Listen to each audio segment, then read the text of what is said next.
By the end of this year, the national debt will be $2 trillion per year. In 3 to 4 years, the government will pay more in interest than they collect in taxes. So we're already bigger than national defense in terms of what we pay here in the US, just servicing the debt. If it goes for another 20 years, somebody with my mentality is just going to get slapped around the board because I'm acting like it's going to happen soon. But is it? Like, how do we make sense of these numbers? Is there a nothing burger way out of this, or is this a guaranteed slaughter and we just don't know when? You are being slaughtered and you don't realize it. It all happened already. It is underway. And everybody's waiting for that. All the assets are down 90%. It can't happen. It simply can't happen because it all happened in 2008. In 2008, the world stopped. The whole debt system blew up. We had to have a debt jubilee of resetting all government debts around the world at zero so we could afford to service it. We've kept rates low. We've been then using the balance sheet of all of the central banks just to pay the interest on the debt from the previous cycles. This is this everything code thesis that you and I have talked about. So we are paying the debts by printing money, pure debasement. The system broke in 2008. We then changed the financial system with the Basel III agreements, which forced the banks to lend less and to hold more treasuries. Why? There's going to be a lot of supply of treasuries. The whole system, everybody's aware that it's broken. It broke. So what is going on now? Well, for it to actually broke, the down 90%, it's all going to be 1929 again. Can't you just see it? You're missing the point. They're debasing the currency by 15% a year. It adds up to a staggering loss of wealth. It is a tax that you don't see. 15% a year debasement is easier than increasing your tax rate 15%, which is politically unacceptable, which is what they need to do to pay the debt, because the printing of money just debases the currency. So you are paying it. We are all paying it. What they should do is default on the debt. That is the best thing to do because they can't be repaid. They can't, Peter. I agree. Right, I know that. The Austrian thing is what they should have done. It was too late. And the reason being, they're not gonna do the right thing. Well, they can't because the baby boom. Maybe Bilyeu will do the right thing in Argentina at this point. We'll see. Well, yeah, but they see the difference of the structure of the Western society is all the money's held by old people. The entire system is basically in the hands of retirees and all the wealth. So if you say all of their assets are down 75%, that is the wealth of the nation's gone. So nobody's going to do it. Well, it's not all their assets, but yeah, they're debt, but they're gonna lose it through inflation either way. It's either default or debasement. Of course. But I wanted to point out, you talk about the national debt. Official national debt is $2 trillion. But the actual national debt, the budget deficit they claim is $2 trillion, but the national debt is already growing at $4 trillion a year. That's the rate that it's growing already. And during the next official recession, it's going to be on an even greater trajectory. So the issue is why we all agree, right? But I just don't think it can collapse. Why? Because of debasement. But that is a collapse. That's a collapse of the monetary system. And it could lead to hyperinflation. Yeah, let me just play out my thesis here, which is I don't disagree. You can't have assets going down 90%, the core collateral of the system, if they're debasing the currency because they go up optically because the currency is going down. The Venezuelan stock market goes up in Bolivar terms and down in dollar terms, right? So therefore, if your collateral keeps going up, which is what they learned in 2008, is we can backstop the entire thing by debasing the currency quickly, the collateral goes up, and hey presto, my debts aren't so bad. Okay, magic. It's not magic, as you know. It's a sleight of hand. It's not pure magic. What they're doing is robbing you in a different way. Okay, this has happened before. This is exactly what happened in the 1940s and 50s. Saddled with massive debts after World War II, The large economies did the same thing. Financial repression, they had yield curve control, which is buying of government bonds, keeping interest rates low, which we've seen, and they just printed money. And over time, the value of the debt had eroded. And what they'd managed to do was create a productivity miracle, which drove GDP growth. One thing you're overlooking, though, a key difference back then. So after the Second World War, and the government ran up a lot of debt during the war, but they did it. They paid for a lot of the war with tax hikes. They had tremendous tax hikes, particularly the income tax, which tripled when the war started. In fact, they introduced the withholding tax in 1942 as a victory tax. So before the Second World War, hardly anybody paid income taxes. By the end of the Second World War, a lot of people were paying income taxes. And when the war ended, the government had all of this income tax revenue coming in. And it was temporary to win the war. But when they stopped the war, they didn't stop the income tax. And so the government was flush with cash. And so it paid down a lot of that debt. Debt collapsed in the years because the government ran huge surpluses and paid down a lot of that debt. So it wasn't all just inflated away. Yeah, when the 1960s and 70s rolled around, there was a lot of inflation. But the initial big drop in debt was an honest repayment because we stopped spending money on the war. The problem now is we haven't cut any spending. We're taxing people to the hilt right now, and we don't have the type of economy. We had a real industrial economy in the 1940s. We had wealthy consumers that loaned money to the government, that bought the war bonds. We sold the war bonds to China. Americans are broke. So we're a levered up country running huge trade deficits. We have no means of repaying the debt like we did in 1946. So the debt is now going to go straight up. It's not going to go down like it did during those decades. We're just getting started. It's 125% of GDP. It's going to go to 150, 200%, 300%. It can't stop until everything implodes. I don't disagree. I'm wildly, crazily bullish because I'm so bearish. Bullish on what? Assets. Because they're going in nominal terms. In nominal terms. Correct. But in gold terms, a lot of these assets have to come down. Their real price has to come down. So, I also believe that GDP growth equals productivity plus population plus debt growth. I think debt growth died in 2008, and all debt growth now is servicing of old debts. And population has been shrinking. So economies have been slow and productivity is low because of aging populations. We're just bringing AI and robots into the workforce. It's infinite humans. So GDP growth driven by productivity and population growth is what I think is on the horizon, which is what rescues this. But after what? 15% a year debasement of currency? You add 10 years of that and you've lost most of your money. So none of us disagree. We're all getting fucked. But it's how you're going to get fucked. Are you going to get fucked in one go because it all burns to the ground? Or are they going to fuck you so you don't really know you're being screwed, but you're just going to get angrier and angrier? That's what we're seeing. Politics has gone like this because everybody's so bloody angry because they can't figure out who's screwing them and they're blaming each other. What screwed them is there was too many old people and they borrowed too much money. What I want to understand is the timeline on all of this, because it seems like the debt is going to ratchet up so fast. And if we're only going to be able to print our way out of it, I get at first, maybe for the next 3, maybe 5 years, I don't notice that I'm being screwed over.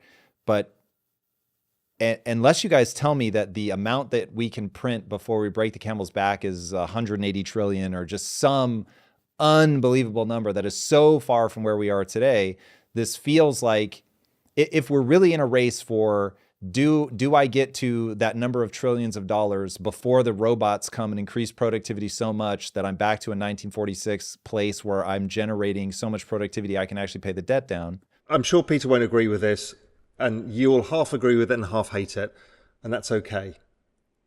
If I'm right that AI plus robots is infinite productive units, and you see how fast it's coming, you literally are not capable of understanding what an economy looks like beyond 2030.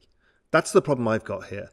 I'm not concerned about the cliff of death, right, that we're going through. I found an asset that I can invest in, crypto, or I could buy technology, and it's offsetting the mess of the debasement, so I'm fine.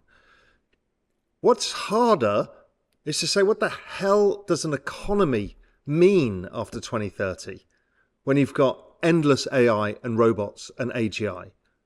What is a company? What value do you provide in that world, or I provide?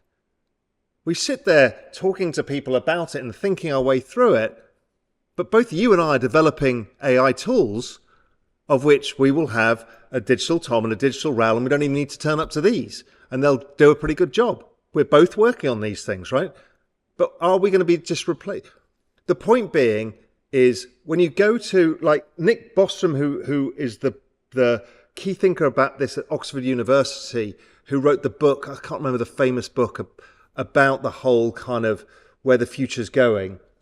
There's a group there, an economics group there, who share the same concerns as me. It's like, if this is right, you could double GDP in a year, global GDP, or a week. What do companies mean when AI? I have a theory that OpenAI is using AGI to build its own AI, which is why they're iterating so fast with, 500 people? It's fucking madness what they're doing. How fast they're iterating. I've never seen anything like it. Even Elon Musk is like, I've never seen anything like what's going on here. The more we have AI to build AI, to build businesses, the faster and faster this goes. So in answer to your question, the explosion could be the other way around. It might not be the economy imploding. It could be the economy exploding in a way that we don't even know how to deal with it. What do humans mean? What is our job? All of this stuff you and I have talked about. I actually worry about very different things. I don't worry about the economy going down the toilet, because I know how they're dealing with that. They've kind of set the rule book. I can make money from that. That's okay. It's this other bit. That's the hard bit. That's more scary. What do you give the odds, Peter? One, do you think that he's onto something, or does that seem just completely sci-fi to you? Well, I think there's no question that over time, artificial intelligence, robotics is going to lead to a dramatic increase in human productivity. That's just what capitalism does. And this is I think, a potentially game-changing innovation. The question is, how long is it going to take to build out and scale up? And, and how are politicians going to react to the creative destruction, which always comes from innovation.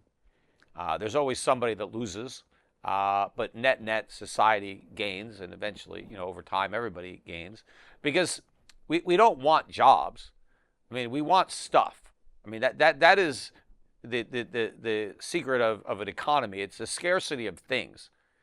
We all desire certain things, and the constraint is the ability to supply them. And supply is constrained by land, by labor, by capital. But AI and robotics has the potential to dramatically increase the supply of labor, intellectual, thinking and processing. And so at the end of the day, we could produce a lot more with a lot less, and we'd all be wealthier. Again, work is a means to an end. You don't want your job. You want all the things that you could buy with the paycheck that you earn. If you could skip the job and go right to the stuff, most people would do it, right? Most people don't work because they like to work. They'd rather not work. They just like what they could buy with the paycheck. So, I think that all of this could be good, and, it's certainly a lot of potential. I'm 61 years old. I'd like to think that this AI could figure out how to do something about that. So I could be younger and live longer. And so that's another game changer. What if our life expectancy is dramatically extended too, right? Maybe we don't live to 100. Maybe we live to 150. I don't know, 200. Who the hell knows, But yeah, there's a lot of things that could happen that I would be looking forward to. I'm not, apprehensive about these things. But I also don't think that it's necessarily, it could be, but I don't think it's necessarily a get out of jail free card for the sins of the past, that we're not going to have to deal with the debt. Well, you'll probably all agree, Peter, that we are dealing with it now, right? We're all having the effects of this put upon us already. Well, we're feeling it, and I've been saying for a while that's why Biden is so unpopular. It's not because of his mental gaffes. It's because the economy sucks, and the voters know this, and they're blaming Biden because he's at the helm of the ship that's sinking. And so despite all the hype and all the statistics, the average American family is feeling the inflation tax in a big way. And yes, there's a lot of jobs, but there's second jobs and third jobs that people would rather not have. They're struggling to make ends meet, and they hate having to take on these extra jobs. And this is going to get worse. I think the inflation genie is out of the bottle. It never was really gone. It's just that the government was able to cover up inflation by cooking the books. But the inflation is now so pernicious, and the impact on prices is so great that even when you whitewash it, with the CPI, it can't hide it anymore because the numbers are so big. The costs are rising so rapidly. People can see it. And there's a limit to how small they can make the packages. At some point, they can't keep shrinking stuff. They got to raise prices and make it even more obvious. And it's not just America. It's happened in Europe. It's happened in Japan. I mean, all these countries that said for years, the problem is we don't have enough inflation. We need to create more. They now have too much inflation, and they can't stop it because stopping it would require politically unexpected things. They have to cut government spending. They have to default on a bunch of promises. They have to deliver a lot of bad news to the voters, and nobody wants to do that. And so everybody is just going to continue. And they think, we've gotten away with it before. We did QE1, we did QE2, we did QE3, we did COVID, so we can do it again, right? Look, every time we get into trouble, we just print money and we're out of trouble. Well, all that is inflation. And so if your problem is deflation or collapse of assets or whatever, and you think you can solve the problem by creating inflation, the problem is when inflation is the problem, when that's the source of everybody's misery, you can't solve the inflation problem by creating more inflation, because that's been the solution to every problem we've had is let's create inflation. That's our solution. We can call it quantitative easing, easy money, but what we're really doing is we're solving the problem by papering it over with inflation. Well, now we're at the point where inflation is the problem. So more inflation just makes it worse. So it's, we're past the point of no return. And it's just a question of, when do we look down and realize we're standing on nothing? And I think that applies to Bitcoin too. You look down and you realize there's nothing there. There's a lot of false perceptions that are going to meet reality in the near future. Just as a side note, what happens, Peter, if all of these value assets that are going to catch up eventually and haven't done for the last 20 years don't? What happens if gold continues to underperform? What happens if your model of the world is outmoded?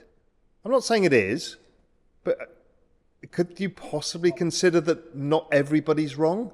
It's just the way that you assume that everybody's wrong. I just find that a little bit...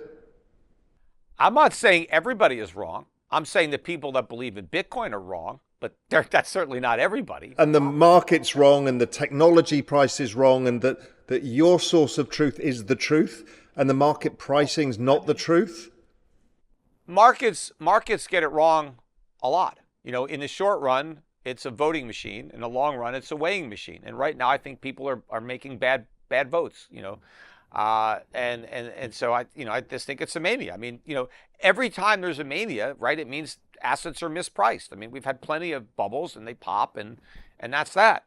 I just think that this is another one. So I think the onus is on the people who believe in it to try to say why this is different. Of course, that's the famous words of every bubble. This time it's different. I don't think it is. I think this time it's the same. I mean, and so I think that the same thing is going to happen. But as far as why, you're saying why has gold not gone up? Look, in the scheme of things, when people look at a long-term chart of gold, the fact that it's gone sideways for 10 years is immaterial to the thousands of years that gold has been around, and gold has been a store of value. But that's over the period of the worst debasement that we've seen in the last 100 years. and gold didn't do it. Right. So let's say gold all of a sudden has a year or two where it catches up and it goes from 1,000 to 5 or 10,000, right? So it doesn't necessarily have to go there in a straight line. Gold could go up, go sideways, go up, and so, yeah, over a longer period of time, it's going to smooth its way out. Now, the question is, why did gold not go up higher sooner? Well, remember, it went from 300 to almost 2,000. It had a very big move. In a relatively short historical period of time.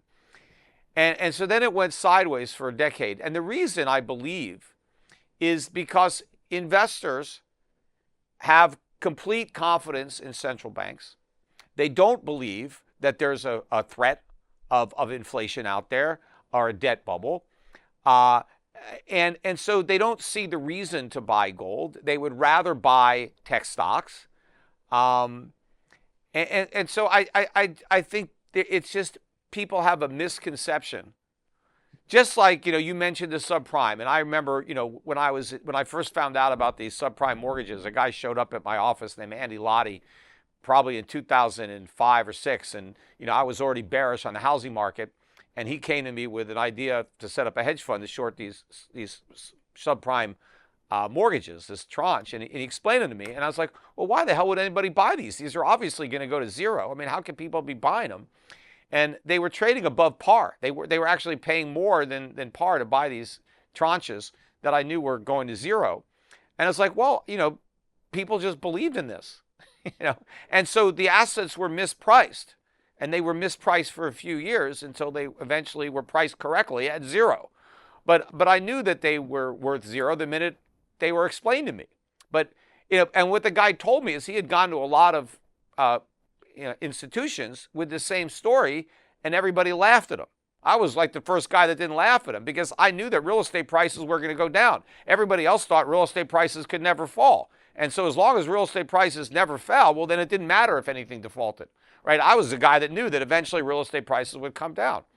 And so you can have a period of time where a lot of smart people can believe something that's wrong. And so assets could be mispriced as a result of that shared delusion. And I believe that's the situation with Bitcoin. And what happened to me was actually the opposite, because I was the macro bear, that everything reverts to the mean, that it was all terrible, and it is all terrible. And I realized I had the wrong mental model. And the moment I actually freed myself of my own biases and tried to understand what the fuck was going on and why were these assets going up, why was this happening, I then could see what was going on and what the big game was. And as soon as I could see that, it became a game I could make money from, and that I didn't have to be stuck wishing, and I've seen a lot of friends of mine do this, wishing that value stocks or small caps or whatever it is are going to work for them. And it's been 20 years now.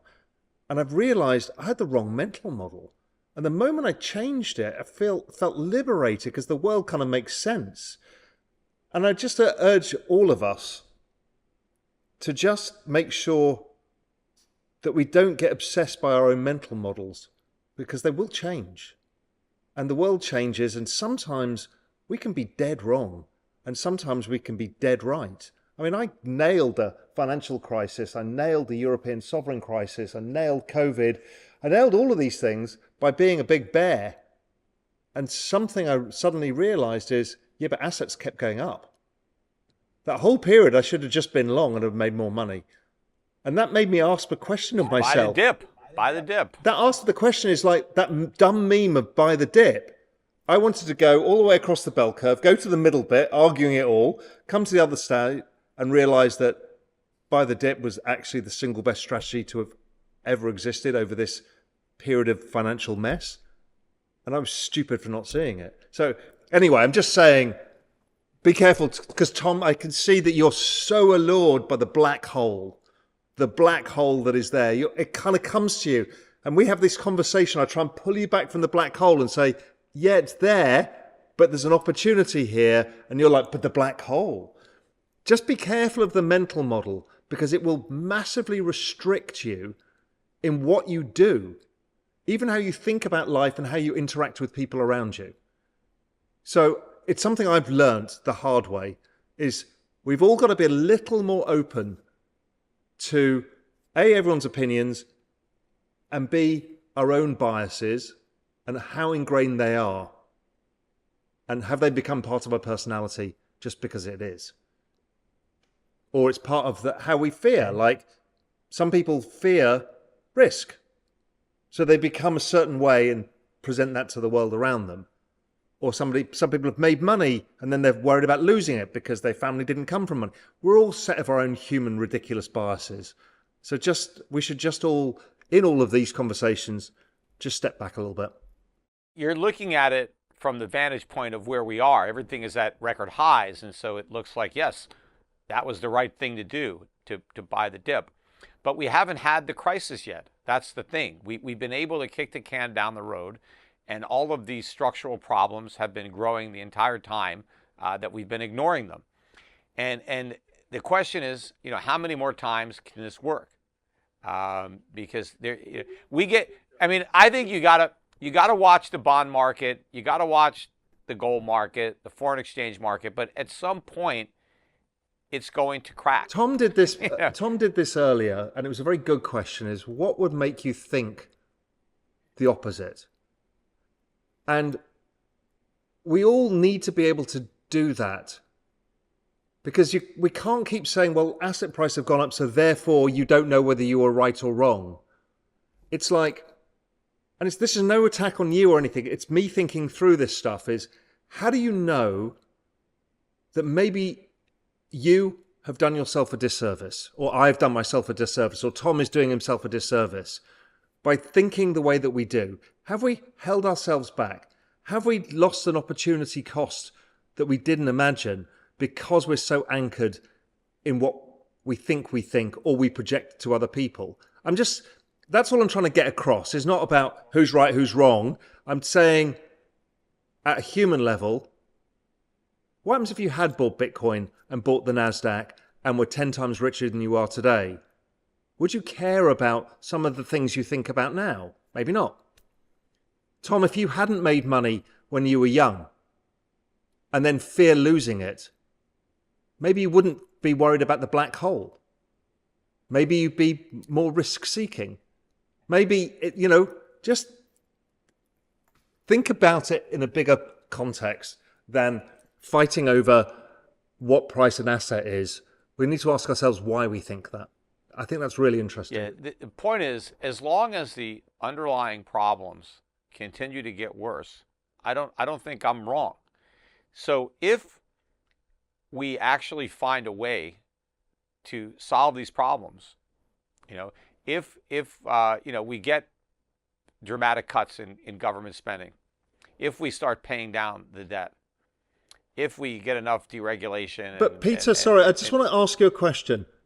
What is the end, the worst case scenario game? What is the thing that you fear that we are supposed to be? Well, the worst case scenario is we destroy the currency completely, right? And so the dollar has no value. Okay, let's assume that happens, right? Let's say we do that, which we've been doing, but slower. But let's say it completely goes. But it hasn't got. There's a long way to go between where we are now and zero. Okay, so let's assume it goes to zero. I'm long crypto and technology stocks. You're long gold. They all go up. We're fine. What's the fucking problem?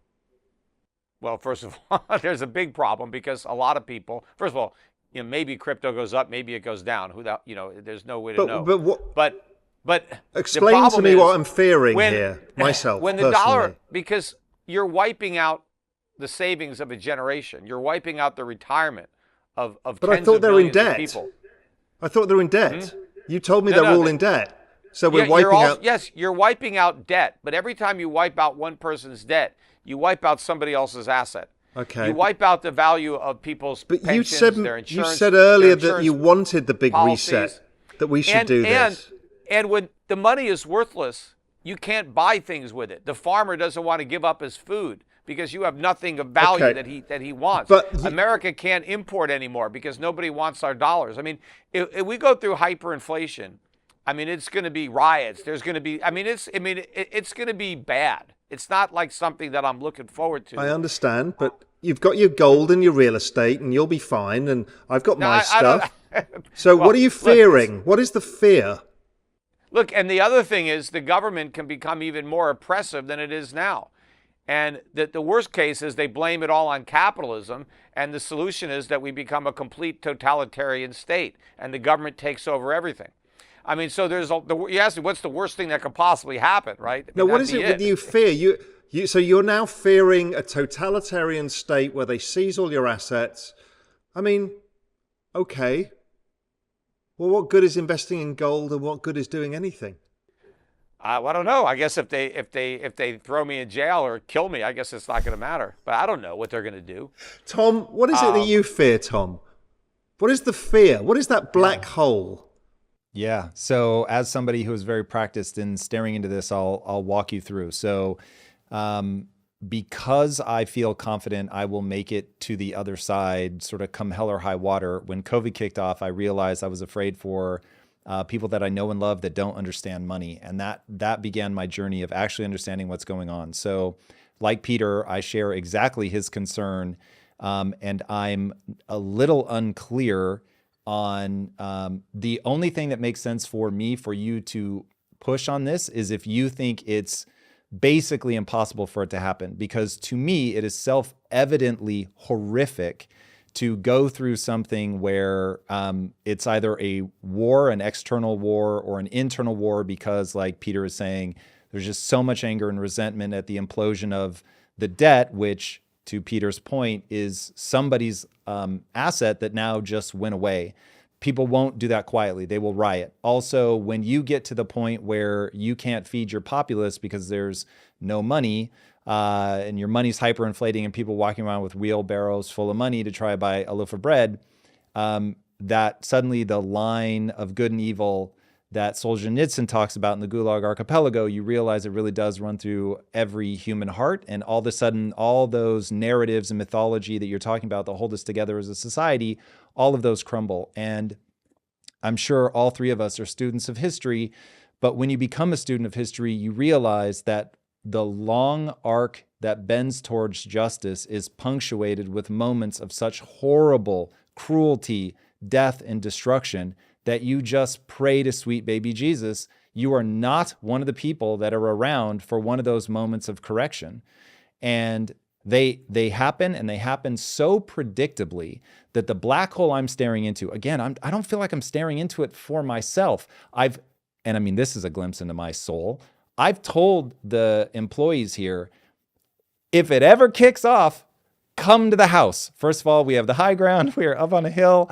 I care about them all, and so I want to see them thrive. We will do better as a part of a collective. But the fact that I even have to say that out loud is unnerving. Now, I bend towards optimism. So I actually think nothing is ever as good or bad as you think it's going to be. And so I believe there is sort of this stumbly, slow erosion of the dollar path that will end up looking something like what happened to England. Now, Peter, when you and I last spoke, you pointed out very rightly that World War I and World War II were some pretty bad things. And so since that was part of how they end up losing their empire and status as a reserve currency, I concede the point that is absolutely horrific.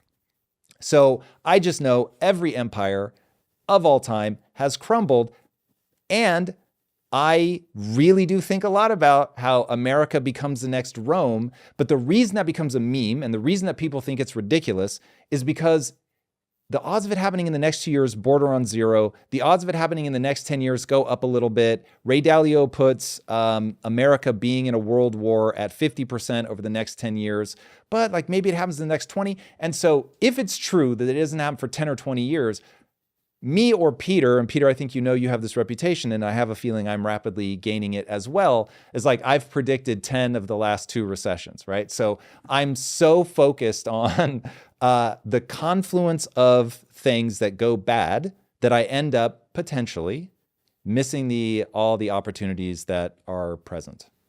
That's what I was trying to get in. I'm not saying you're right or wrong, right? I'm just saying we should think about these things. There's another bias that I want you to think about. Is ask your wife if she shares the same views and her friends do, because she's British. And she won't. It's quite a uniquely American thing. Doomsday prepping, the fear of the decline of empire and the collapse of society, is weirdly an American thing. Even though the Europeans have gone through it twice, 2 world wars where we killed everybody, each other, in the most horrific ways possible, Europeans don't think of the same way of the collapse of civilization that Americans do. It's just a really weird cultural phenomena. And it's because it's the largest, most powerful economy, and it's saddled with debt and everything else. So just there's biases in everything that we do that make us, as you said rightly, Tom, we project too far either way. And it can still be pretty horrible in the middle. It can still be a terrible political environment. There still could be riots. There still could be kinetic wars, but it may not have to be the end game. Yeah, remember, the other thing that's uniquely American is the degree to which we depend on the dollar's status as reserve currency to run trillion-dollar-a-year trade deficits. So, we need to be supplied goods from abroad. And if we lose those supply chains, we have no ability to replace them. So it could be a major collapse. But the other thing I wanted to say, the best at, what we did though, what the US did was really clever, is it created a dollar debtor system where the rest of the world owes so many dollars that they can't get rid of the dollar. It's like what the Americans exported was debt. Oh, and inflation, debt and inflation. But, there are people that think that. But, I don't think that the dollar is impervious because we have so much of them and have so much debt. But the point I wanted to make about recessions is one of the problems with forecasting recessions is the government gets to define them. And the government comes out with the GDP numbers. And, I think we're in a recession now. I think we've been in one for a while. But the government just doesn't acknowledge it because of the way they keep score. I don't think the deflator is honest. I think GDP is going up because of prices. I don't think it's going up because the wealth of the economy is expanding. We're just paying higher prices for things, and we're borrowing a lot of money to do it. The debt is growing faster than the GDP numbers. So all this is an illusion. We're not growing anything. We're spending ourselves into bankruptcy. We're buying products. A lot of those products are imported, and we're paying higher and higher prices. So we could have been in a perpetual depression for years and years and years. I think we kind of have. It's just that the way that we keep track of it, we don't officially acknowledge it. I think, look, when you're debasing the currency and people's savings by 15% a year over time, everybody's going to feel like they're not getting ahead. Everybody feels this, right? And you're right. Somewhere hidden within all of this has been an ongoing depression from 2008 for the average person. Not for a tech company, not for certain parts of society, but most people have been in a miserable mess for a long time. Their wages haven't gone up, their costs have gone up. It's been terrible. And they're like choked with debt. They can't pay their kids to go to university. They can't afford retirement savings. Yeah, I agree. It's been bad for a long time. If you like that clip, check out the full powerful episode here, and I'll see you there.